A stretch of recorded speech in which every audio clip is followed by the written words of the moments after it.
មានគុណដល់គ្រប់ធ្វើនៅលាវលាថ្ងៃសៅរ៍ដល់ប្រែមកើតថ្ងៃខែចែកដល់ថ្ងៃអាទិត្យ1រោចរនោចខែចែកត្រូវនឹងថ្ងៃទី12ទី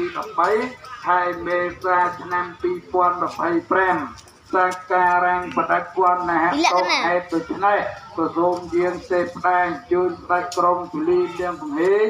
កថរនីលោកតាម្ចាស់ស្រុកប្រមុខភូមិរិញទវាជាលៀងទាអរគុណជាដូនជាតា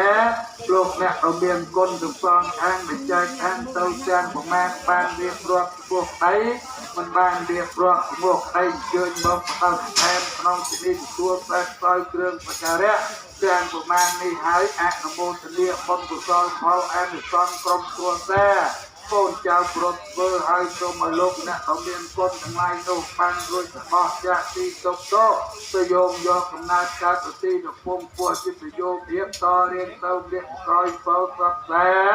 ទូការដល់បត្រាបត្រីស្រីប្រុសកូនចៅទាំងអស់គ្នាប្រុសធ្វើពិធីបុណ្យនេះទាំងប្រមាណបានសុខបានចម្រើនអស់ពូនប្រែជាវិស្វ័យទេអចារ្យអពរកាយអប្រមាណគុល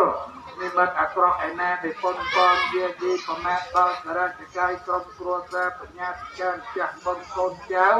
ស្រីប្រុសទាំងអស់គ្នានោះក៏សូមចេតតែផ្ដាច់ក្រុមពលីជាដូនជាតា